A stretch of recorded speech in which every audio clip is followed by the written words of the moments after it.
Se estrena tu película Olimpia sobre el movimiento estudiantil de 68.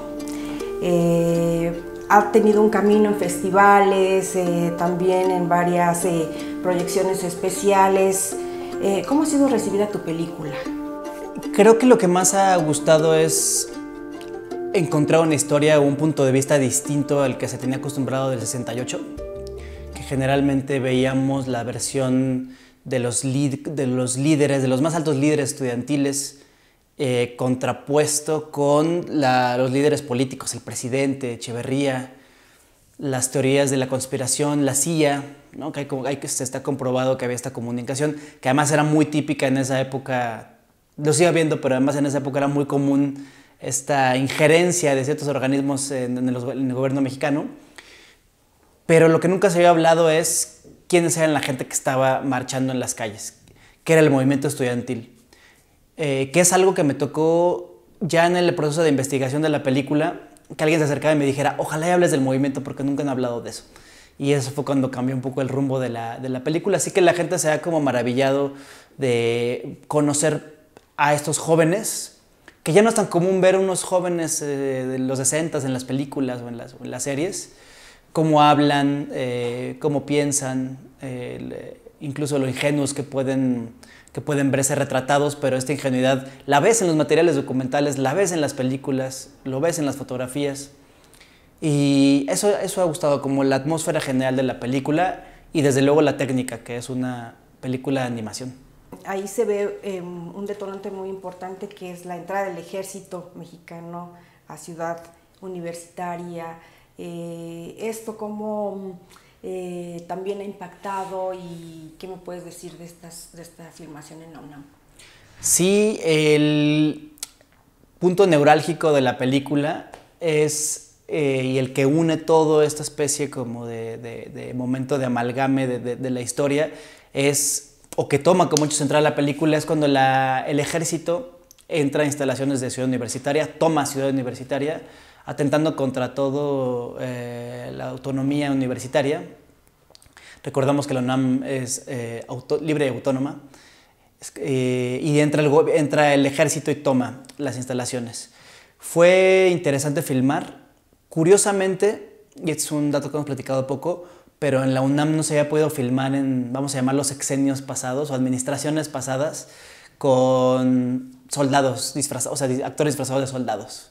Y hacía mucho que no sucedía, no que nos lo permitieran, sino nos comentaron que no lo habían permitido en películas anteriores que tocaban, o series o películas que tocaban el movimiento del 68, no se habían permitido a los uniformados disfrazados de las películas. Y era eso por un lado, y era curioso también ver de pronto a los estudiantes que eran vacaciones y había estudiantes de posgrado todavía por ahí, pero había algunos que eran muy jóvenes, y cuando veían a esta gente disfrazada de militares nos decían, ¿y por qué habría militares en la UNAM? ¿No? En su película, y les dijimos, bueno, porque aquí entraron hace 50 años. Entonces era como la sorpresa de ellos mismos de decir, no lo sabía, y que un estudiante de la UNAM, como seguramente muchos otros, no supiera que en la universidad había sucedido eso, significaba que se está haciendo poco, no solo con el tema del 68, sino con muchos temas, de recordar momentos clave de nuestra historia y definitivos para una sociedad moderna. Ya luego la anécdota divertida es que en algunas tomas ahí cercano a Insurgentes y a Filosofía, cuando bajaban los militares persiguiendo estudiantes en la escena que estábamos filmando, también salían corriendo dealers que estaban instalados en los estacionamientos, entonces era divertido también ver esa interacción de dealers huyendo, ¿no? Aquí hay un homenaje también a todos estos entonces estudiantes que filmaron El Grito, ¿no? Que además combinas el documental real con esta película de ficción. ¿Cómo surge este homenaje aquí a estos estudiantes que dieron la vida por documentar, tanto en fotografía como en este video, pues lo sucedido hasta en Tlatelolco, ¿no? Pues comenzando porque El Grito es la película definitiva del movimiento estudiantil, uno de los documentales de largometraje más importantes de la historia del cine mexicano, un documental de una fuerza y de un poder visual, es un ensayo cinematográfico muy poderoso, que fue filmado por maestros míos del CUEC, que nos contaron cómo fue filmado, me contaron de primera mano las anécdotas de cómo habían filmado esa película, cómo se habían robado negativos, robado es un decir, ¿no? Tomado negativos de la escuela, prestados, donados, cómo lo habían revelado clandestinamente, cómo escondieron el material en algunos lugares, aunque eso ya no está en la película. Y para mí, en el proceso de escribir, yo había hecho alguna película ya de ficción que tocaba el tema, la época de los 80s, y ya me había tocado reproducir la época, los coches, los sombreros, los peinados, vestuario. En este caso yo quería que tuviera verdad, y el grito es muy verdadero en las imágenes que presenta. Entonces decidí que en vez de recrearlo, iba a meter a mis personajes en el grito tal cual, porque yo no lo iba a lograr. De entrada no iba a conseguir miles de extras que fueran actores talentosísimos que dieran estos rostros de felicidad tomados de la mano por insurgentes. Iba a ser muy complicado a nivel artístico y de producción. Y por otro lado, emocionalmente no iba a lograrlo. El poder de la imagen documental es un poder único. Y intentarlo reproducir iba a ser ocioso. Mejor dije, mejor tomo a mis actores y los meto allá. Eso fue la primera decisión estética de por qué llevarlo a la rotoscopia. ¿Y por qué llevarlo a la rotoscopia incluso al documental?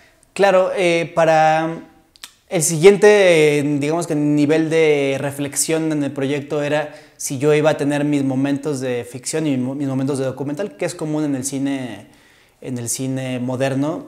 Incluso Scorsese lo hace, ¿no? No había por qué tenerle miedo de pegar de pronto una escena documental con una escena de ficción. Pero lo que yo quería es que no pensáramos que era documental, que era ficción, quitar distractores. Y lo que quería es que se unificara todo este universo. Entonces la unificación se lograba por medio de la animación, de esta capa de pintura que recubriría todo, ya fuera documental o ficción metida en documental, se integraría. No distinguirías a qué correspondería. Claro, si eres un poco fijado te puedes dar cuenta de manera muy fácil, pero en general ya pasado ciertos minutos de la película no importa. Y yo quería eso, que no importara qué es documental y qué es ficción, simplemente que estaba todo en este universo ya de una película de animación. Olimpia se estrena en una fecha muy significativa, cuando se cumplen los 5 años de 43 estudiantes desaparecidos en Ayotzinapa, estos normalistas en Iguala que desaparecieron. ¿Qué significa para ti que se estrene en este momento tan difícil de estos 5 años de estos estudiantes desaparecidos de Ayotzinapa? Pues las fechas y la numerología siempre es fuerte, dura y poderosa, ¿no? Y te dice muchas cosas. Lo importante de Olimpia es que siga hablando de este movimiento que no se paró. Estamos continuando con el movimiento con esta película. Es demostrar que un movimiento no se acaba con una matanza y no se terminó ahí. Un movimiento sigue. Y casos como el de Ayotzinapa, que nos recuerdan dónde está la verdad, las malas decisiones que se toman, en manos de quién está el poder. La corrupción está en unos niveles altísimos. Ahí hay el problema de Ayotzinapa, que para mí está basado en la corrupción absoluta, en todos los sentidos. La corrupción no solo es económica. La gente cuando escucha corrupción piensa en corrupción económica. Es la corrupción del alma, ¿no? La corrupción del alma, la corrupción monetaria que se vive en el país. Es un virus mortal que se ha enraizado en nuestro ADN del país en los últimos 10 años, pero que venían más atrás, ¿no? Desde la fundación de los gobiernos priistas, sin control, ¿no? Sin ningún control, sin ninguna fiscalización, sin ningún observador. Y este descontrol estaba en el 68 también. Decían por ahí, es que los jóvenes revoltosos eran los del gobierno, tomando decisiones revoltosas, punks. Los punks eran ellos, ¿no? Unos años antes del punk, ellos eran unos punks tomando decisiones de desaparécelo, córtalo, mátalo, vayan, hagan. Yo soy el que tiene la razón. Una actitud completamente punk y revoltosa. Me parece que se comienzan a entonar los temas y los ciclos regresan. Esperemos que Olimpia sea que abra la conversación en nuevas generaciones.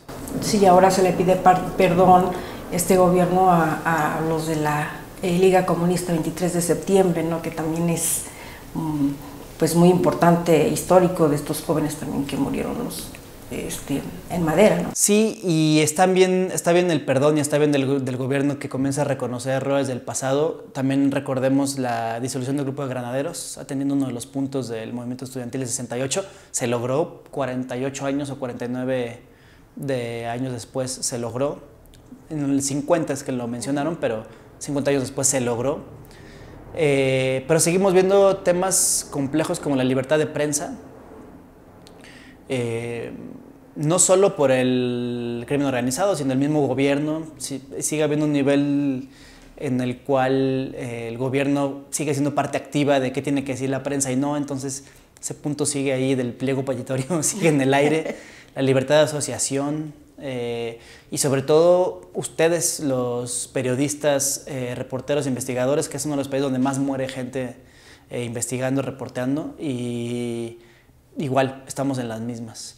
Y yo creo que en lugar de los perdones habría que voltear a ver hacia una capacitación hacia las nuevas generaciones de que exigirle a sus gobiernos. A mí me gustaría que este gobierno le enseñara a sus jóvenes qué tiene que pedir y qué tiene que reclamar en el futuro, ¿no? Ya cuando no estén ellos, ¿no? No es una cuestión de fama, de políticos, de presupuestos. Si verdaderamente hay unas ganas de que cambiemos, que haya una transformación de nuestro país, no es para mí, no es con eventos, no es con simbolismos, no es con actos simbólicos, es con entrarle duro a platicar con las nuevas generaciones para que tengan un mejor país.